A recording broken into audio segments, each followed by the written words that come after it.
অভিনেত্রী মাহিয়া মাহি গেল ৩ বছর ধরে অভিনয় থেকে রাজনীতির মাঠে বেশ সরব ছিলেন।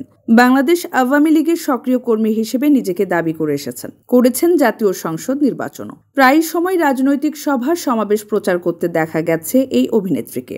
দীর্ঘ এক যুগের ক্যারিয়ারে প্রায় ৪০টি সিনেমায় অভিনয় করেছেন। হাতে গোনা কয়েকটি ছাড়া তেমন আলোচনায় নেই এই নায়িকার কোনো কাজ। তবে বিয়ে বিচ্ছেদ আর প্রেম করতে বেশ পটু তিনি। ২০১৫ সালের ১৫ই মে মাহি বিয়ে করেন শাহরিয়ার ইসলাম শাওন নামের এক ছেলেকে। শাওনের সঙ্গে বিচ্ছেদের ১ বছর পর ২০১৬ সালের ২৪শে মে সিলেটের ব্যবসায়ী পারভেজ মাহমুদ অপুকে বিয়ে করেছিলেন এই নায়িকা। ৫ বছর ভালোই যাচ্ছিল তাদের সংসার, হঠাৎই হয় ছন্দপতন। ২০২১ সালে ১৩ সেপ্টেম্বর গাজীপুরের রকিব সরকারকে বিয়ে করেন তিনি।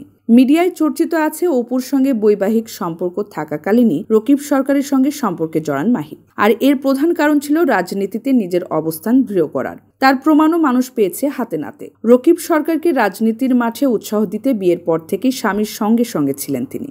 স্বামীর হাত ধরেই রাজনীতির মাঠে পা রেখেছেন মাহি। নিজ এলাকা চাঁপাইনবাবগঞ্জ ২ আসনের উপনির্বাচনে আওয়ামী লীগের প্রার্থী হওয়ার জন্য মনোনয়ন তোলেন এই নায়িকা, কিন্তু মনোনয়ন পাননি। এরপর গেল দ্বাদশ জাতীয় সংসদ নির্বাচনে আওয়ামী লীগের মনোনয়ন পেতে রাজশাহী ১ ও চাঁপাইনবাবগঞ্জ ২ আসনের ফর্ম তুলেছিলেন তিনি। তবে সেখানে মনোনয়ন না পেয়ে রাজশাহী ১ থেকে স্বতন্ত্র প্রার্থী হয়েছিলেন, কিন্তু ওই আসনেও বিপুল ব্যবধানে পরাজিত হয়েছেন মাহি। আর তারপরই রকিব সরকারের সঙ্গে বিচ্ছেদ হয়। রাজনীতির ময়দানে খুব একটা সুবিধা করতে না পেরে ২০২৪-এ বাংলাদেশ চলচ্চিত্র শিল্পী সমিতির নির্বাচনে অংশ নেওয়ার কথা ছিল মাহির।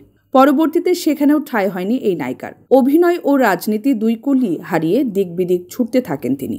এই বছরের ২৭শে মে অনলাইন জুয়া কোম্পানির শুভেচ্ছা দূত হয়েছেন চিত্রনায়িকা মাহিয়া মাহি। আর তা নিয়ে দর্শকদের তাচ্ছিল্যের শিকার হয়েছেন তিনি। টালমাটাল এই ক্যারিয়ারে দিন দিন যেন বেপরোয়া হয়ে যাচ্ছিলেন মাহি। তার প্রমাণ মিলে বিভিন্ন রাজনৈতিক ব্যক্তিদের সঙ্গে সম্পর্কের জেরে। বেশ কয়েক বছর আগে ডাক্তার মুরাদ হাসানের সঙ্গে একটি ফোনালাপ ফাঁস হয়েছিল, আর তাতেই বোঝা যায় মাহির সঙ্গে কি সম্পর্ক মুরাদের। এছাড়া রাজনৈতিক ব্যক্তিদের দাপট খাটিয়ে রেস্টুরেন্টের ব্যবসা, আবার বিভিন্ন ব্যবসায়ীর কাছ থেকে টাকা নিয়ে ফেরত না দেওয়া, পরিচালকদের শিডিউল দিয়ে কাজ না করা, তাদের মারধর সহ এমন অনেক অভিযোগে অভিযুক্ত এই মাহিয়া মাহি।